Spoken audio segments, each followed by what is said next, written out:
Hi everyone, it's Eric Solomon and I'm bringing you the Monmouth Park Win Early Pick-5 preview for Saturday, August 14th. Put together a $45 ticket, which I like this sequence. We're heavily spread in the first few legs and we kind of funnel it down towards the end. You're going to notice that there's some park shippers scattered throughout the card that I think could have an impact in a lot of these races today, and that's my case in race number 1, which kicks off the sequence.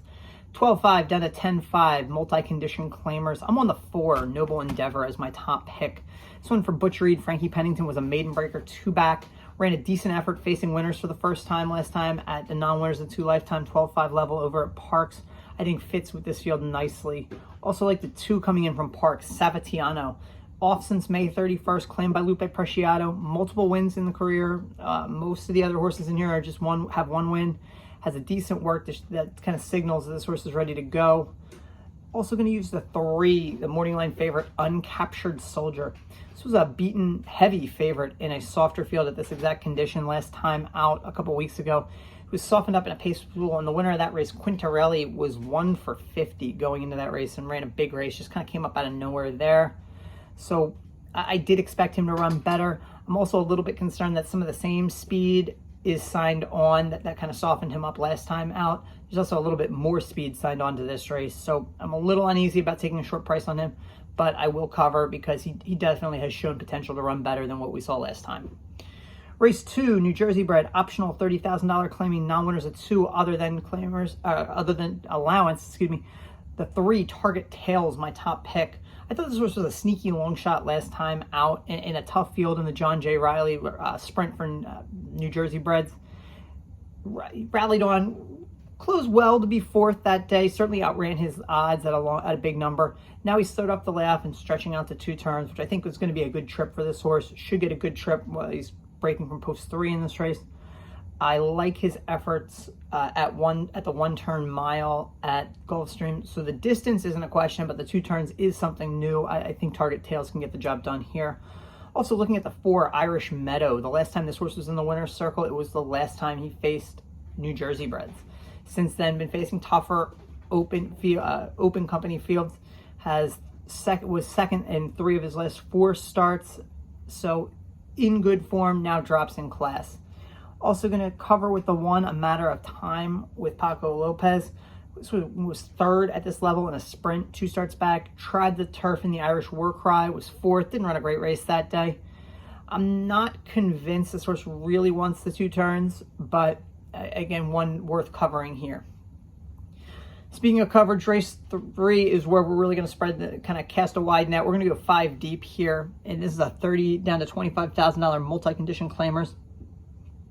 I think there's 5 that have a shot. I want all 5 on the ticket. There's just too many ways to go in this race. Positive Power is my top pick. It was claimed 2-back. Ran a solid 3rd last time out. Is only 1 for 24. But this is the first time that he's going to be running on the turf for a higher percentage barn. Claudio Gonzalez takes over.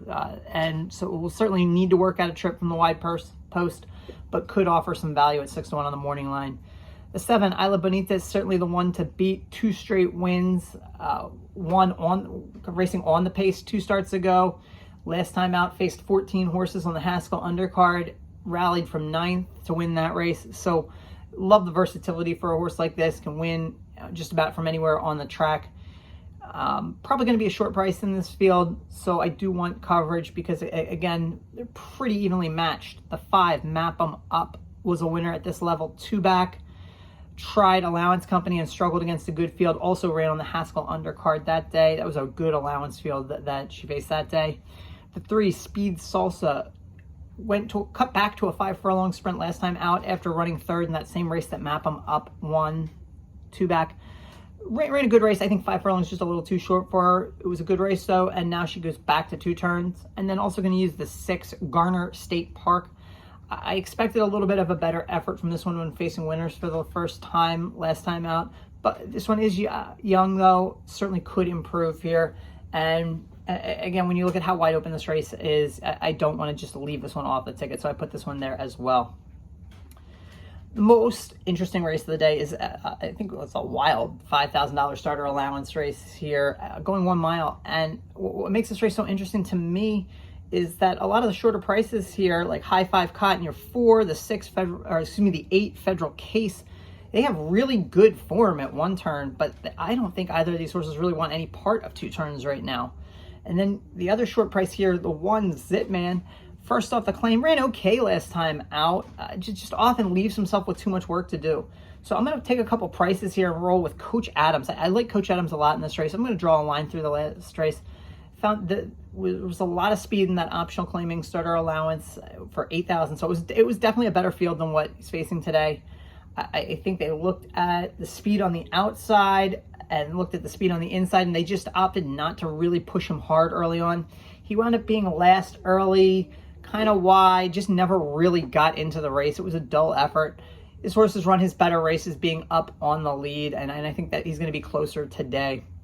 The other horse I like is the 2 Relishment. Definitely in good form here at Monmouth. 2 wins and a second and 3 starts at the meet so far. Just continues to climb up the class ladder. So every time he faces tougher, he's certainly responding. I think if they do go too quick, this horse certainly could be one picking up the pieces at the end. And if we can get through there, that brings us to race 5, where we're going to be single to the morning line favorite, the 3, She Broke My Heart. Another horse, talk about versatility. Very good form sprinting on turf. Was a 3-length winner going gate to wire at this condition 2 starts ago. Tried Allowance Company and found herself further off the pace than usual, but really closed well to be 4th, beaten less than a length. Comes back to this multi-condition claiming company. She really seems to have an edge over everyone. And again, that versatility. If she breaks sharp, she can go to the front. If the pace is hot, she can settle back and make that run. I just really like that from a turf horse. And I feel pretty comfortable single to her. Feature today, race 11, the Incredible Revenge Stakes. I do like a long shot in there, so take a look at my write-up on ITM. Good luck to everybody playing. Should be a beautiful day in Oceanport, New Jersey.